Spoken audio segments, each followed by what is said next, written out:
If you are new to my channel, please like, subscribe, hit that bell notification. It really does help us out.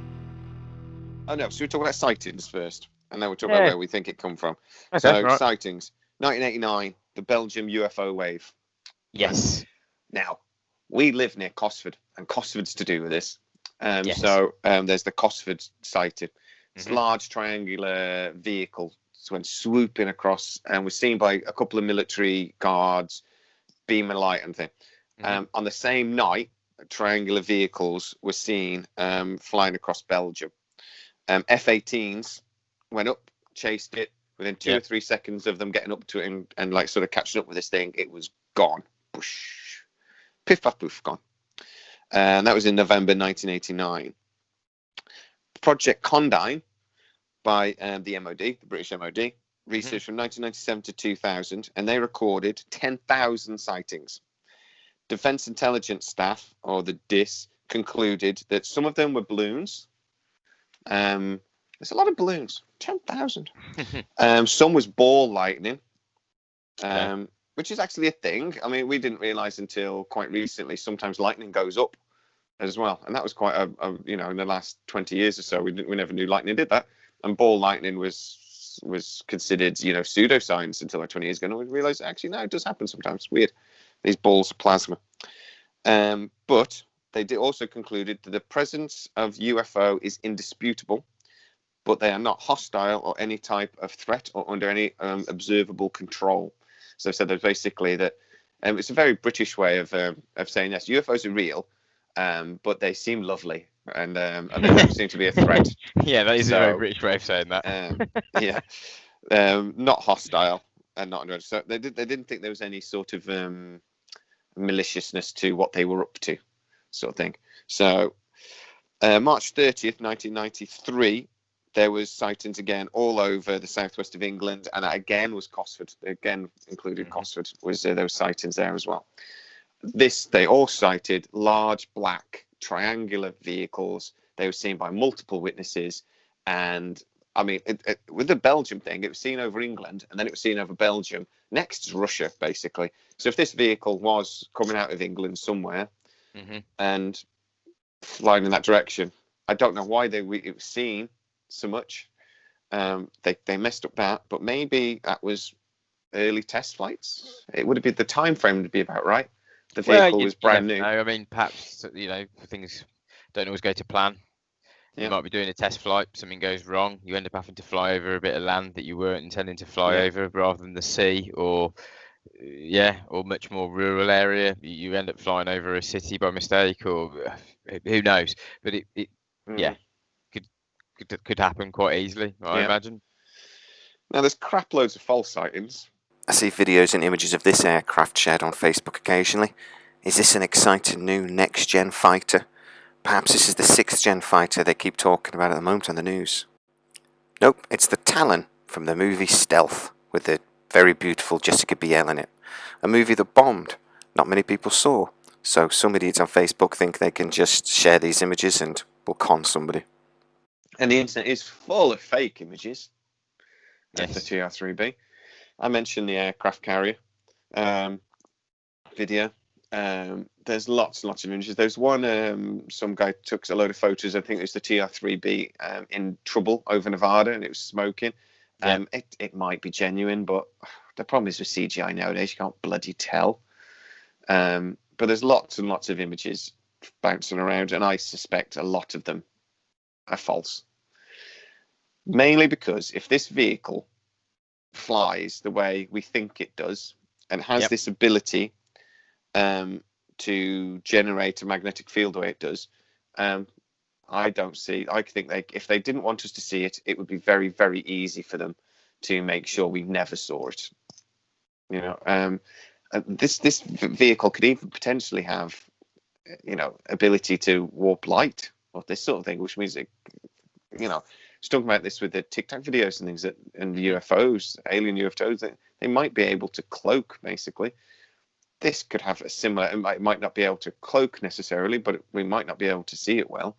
Well, if it's got a Um, propulsion system that has no heat signature, and then it's got, I don't know, some kind of material made of perhaps, quasi crystals, which we know that the military already has applications for Yep. stealth technologies on vehicles using quasi crystals. It's not beyond the realms of possibility that they've got a stealth craft that has no heat signature that's capable of hiding itself using this quasi crystal technology. So yeah, I'm fully on board with that. Yeah, that could probably already exist.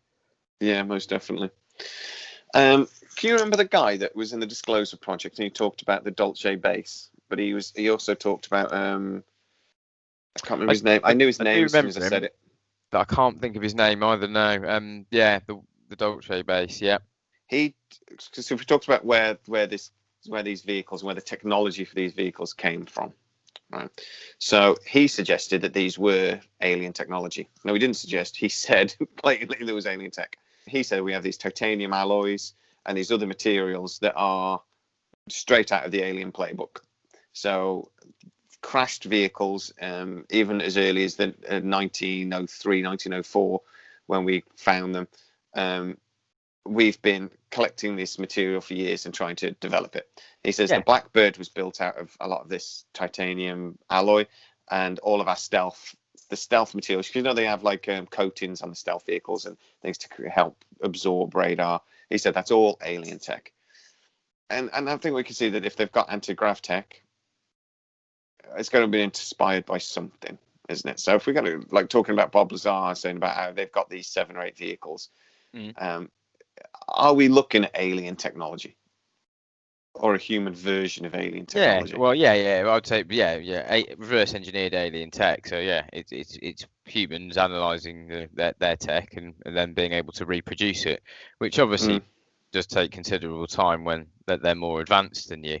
I mean, the rumours on the internet, there are a lot of the advances in terms of like digital tech, circuit boards, transistors, fiber optics. A lot of the saying, has come from the reverse engineering, but how true that is, who knows? But they wouldn't release all of the tech immediately if they did find a downed vehicle. They'd have to reverse engineer it for a period of time before they understood it, and it would be almost drip fed into society, wouldn't it? It's not just understanding, is it being able to replicate it? Because one of the things about the TR3-b they talk about is that it's nuclear powered. So it's got a nuclear reactor on board, which, and in any airplane ever, is a terrible idea. Even though the Americans have tried it a few times, they wanted to build it in the 50s and early 60s. It built a nuclear bomber. So they're saying the center engine's nuclear powered then? Yeah, but nuclear. I thought it was an anti-gravity drive in the center as well, but okay. Yeah, but it'd be still an anti-gravity drive was powered by a nuclear reactor. But that would make sense to me, because if we go back to Bob, and it is like element 115 or whatever, or an antimatter drive, that might be beyond our ability to replicate the fuel. So in that case, we'd have to put a hybrid. We'd have to hybridize it when we use our technology to power it, sort of thing. That's what we've got that can generate enough power, basically. That's maybe why the supposedly it only negates 89% then of the gravitational force, because we haven't got the power source that's powerful enough yet to push that last 10%, and that last 10% will be exponentially harder to gain, probably, in terms of the power requirements than the first 90. We're in smaller bit. It's like the sports cars, right? So I mean, the Bugatti Veyron came out and did like 220 miles an hour with like 1,000 brake horsepower. And then they released the next one, and to only get another 10 miles an hour, they had to add another 200 horsepower to get 10 miles an hour out of the thing.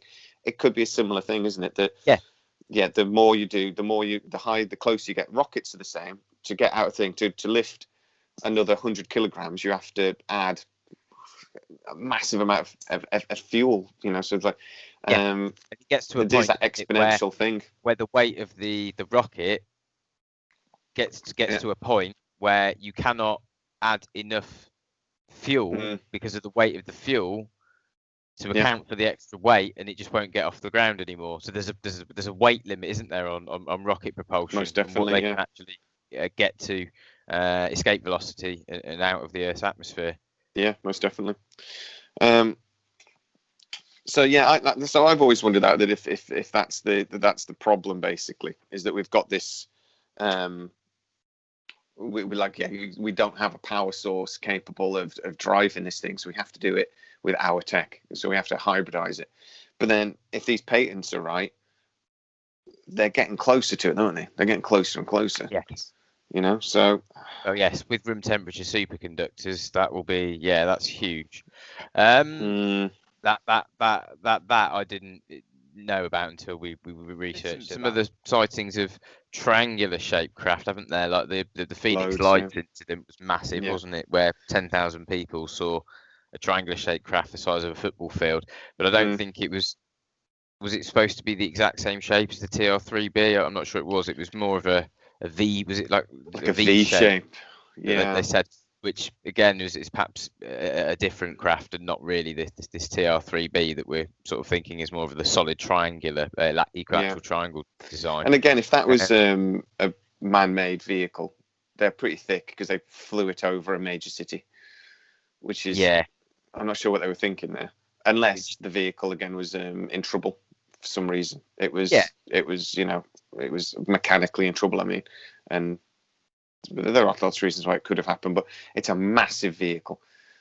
If they've got a 200-meter wide sort of vehicle, which is again, when in the Cosford incident in '93, a man saw it a little while later near Cannock Chase, and he described it as massive. He described it as he estimated it was 200 meters wide, a V-shaped vehicle. If we're using something like that, that's not. I don't believe that would be terrestrial reasons. That is secret space program stuff. That is massive. The only reason it's too big to be a bomber. It's too big to be a spy plane. It's too big. The only thing I can see that is transporting stuff into space and maybe bringing it back. It's a space. It's too big. It's a spacefaring vehicle. It's interplanetary or possibly interstellar. Yes. Yeah. I tend to agree. The size of the supposed craft that was, enormous. It's huge. Cannock Chase is a bit of a hotspot, isn't it, as well in the UK for UFO activity. We should probably. I did a video on it. I did a video on it because I just went for a hike and I thought I'll do a video. Why not? What I'm here. Why not? Yeah.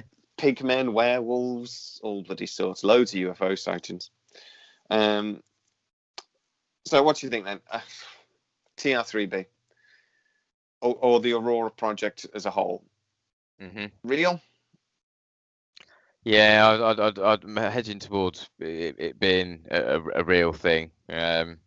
There's just too many sightings of these craft, in particular where we've scrambled fighter jets and we've got it, military footage of these craft that we know's real. Yes, there's a lot of fake stuff out there related to this particular shape of unidentified flying craft, but as Nick Pope from the Ministry of Defence said, 95% of what you see is going to be misidentified stuff. Aerial aircraft that they're just unaware of, rather than being unidentified weather phenomenon. But there's that 5% that are these real metallic aircraft being tracked. Sometimes some of them it's going to be us. Some of it's going to be something we've built. Man-made. And some of it could well be perhaps intelligent beings from other planets, other stars visiting us. It could be a bit of both. I still think there's going to be a bit of that in there. I think definitely. I think definitely there will have been a series of aircraft, and whether it's called the TR3-b or not, I don't know. Or these Black Manta, I don't know where they always get these names from. But I suppose insiders discuss airsoft. But the TR3-b and the Aurora project, proper aerospace magazines have done spreads on this thing, saying that this triangular vehicle probably almost certainly exists. I think there's definitely a military application and a military need for this vehicle. The Americans aren't afraid to spend money on projects like this. They, without telling the public about them, and they don't tell the public. If the technology is the sort of technology we're talking about, they wouldn't release it unless they absolutely had to. No, they would want their enemies having it. They want to remain the police state of the world. Yeah, most definitely. And they'd be very worried about China and Russia trying to replicate it. Yeah. So what are they publicly developing right now to fill this gap of a strategic reconnaissance aircraft? Well, meet the SR-72. Using ramjet technology, this thing might be able to go over Mach 6. The plan being that they could get this aircraft anywhere in the world within an hour. And unlike the SR-71, it won't just be there to spy, it will also be there potentially to deliver weapon systems. So the SR-72 will be able to fly incredibly high, incredibly fast, easily being able to outmaneuver any current air defense system, right up until Russia and China design a ramjet missile system, which is already well in development. I mean, the one thing I've just thought of that we haven't really mentioned was remembering back to Alien Scientist and one of his videos where he was discussing anti-gravity many years ago, and he was talking about the scientists that I think Eugene Paletnikov, like a Russian scientist that had demonstrated some anti-gravitational effects from rotating superconductors in some of his research. And there was another a lady, I think it was perhaps a Chinese woman or an Asian woman called Nina, I believe, something. And again, she'd done something on rotating superconductors and anti-gravitational effects, and then just basically disappeared from scientific research and into black budget. Gone. And that seems to be what seems to happen to anybody that goes into other propulsion methods other than what we've been using for the last 60-70 years. They go into an underground base somewhere. They just go into dark research, and you just don't ever hear about them again, or ever see any scientific papers posted online by them, or they just go dark. Well paid. Yeah, but they're probably very well paid. Yes. But all those things we're talking about, wasn't it the late 90s? We're talking about there, so that's 20 years ago. So where are they at now? It's not even the late 90s. I think Eugene Paletnikov research might have been the early 90s, or it goes back even further. So it's going back 30 years. 30 years. Yeah. That's kind of my point with the Skunk Works as well. That they built the U2 in 56, the SR-71 in 64, the Global Hawk came out in 98. What the hell have they been doing? Exactly. And if there's a lack of officially released new aircraft in that time period, it's obvious that they've been working on something with all the money that they've been getting from the American taxpayer. Yeah. Obviously, they were doing a lot of stealth. They were, the Americans put a lot of effort into stealth technology. Far more than anyone else, but maybe that's because they had the alien tech to actually make it work. But it seems to me that, like I say, there's a massive gap in their capability that they would want to fill, and the TR3-b would fill it. I would say I'm actually 100% certain of an aircraft like this exists, and I never go 100% ever. But I'm absolutely certain it exists. Yeah, I'm up there as well. I'm pretty sure something exists. Yes. And it's just what is now, though. I very much doubt the TR3-b that would have been developed probably in the 90s is still flying today. It'll be something else, but it'll be probably a drone. It might be, although I think the military have always liked to have manned craft, haven't they? Especially when they've spent incredible amounts of money developing these top-end next generation aircraft. I think they prefer to rely on a human than just rely on automated computer systems. I mean, for fighters, they were talking about, we could just have drones now. We don't need fighters. And now they're saying, I think they're always a little bit worried that you could block the signal, the control. So that's why we've got AI. But then you potentially lose control of the aircraft. So what they're actually trying to develop now is drones that will work in synchrony with a manned aircraft. So we'd almost have like a wing. So you'd have the manned aircraft and then you'd have the drones. So that stay together, sort of thing. So they work together. And that's sort of the way we're going. Yep. You've got a spy plane like this. You wouldn't really be able to block it because it's high enough that the satellites could almost constantly like eye to eye line of sight with the vehicle at all times. So Mhm. blocking it would be pretty difficult. But you don't know. At the end of the day, if you could block the technology, you can't block a human being. You know, you can, a human being could always fly that thing back, or change or adapt to the mission parameters better than a computer. So I think the TR3-b would have definitely been manned 100%. Yeah, exactly. Yeah, so I think they're quite wary of making them completely unmanned, unless they've already driven like the cost down, like they have done with perhaps the, I don't know, the drones the Americans use at the moment, what, the Reaper and the. Yeah, they're almost throwaway compared to fighter aircraft. They're much less. Yeah, although saying that, the automated systems and computer systems are getting probably that good nowadays, especially in the cutting edge systems that are beyond what's commercially sort of known to us now. That maybe they are now willing to put that trust in computers and AI. If you've got a system, I mean, a lot of the drones though, they fly home on their own. They'll have an operator on when they're doing the mission, but then they just press a button, as they speak, to tell it to fly home, and it just comes home on its own. An AI on something like a Tic Tac, if that was a drone, you could do that. You could have it controlled on mission, but then if ever there's signal lost, it just programmed to come home. And it's still slowly moving towards the secret space program that we mention every week, but we are moving towards it. Yes, this is all part of it, right? This is all part of that secret space program that we keep talking about. It's all heavily linked, isn't it? Yes. Yeah. It's because we are talking about the technology and these baby steps towards to where we think they are now, and the TR3-b is potentially part of that, to be honest. So because of the technology it uses, so we are moving towards it steadily. All right, mate. So thanks very much. I'll see you next week. Yeah. See you next week.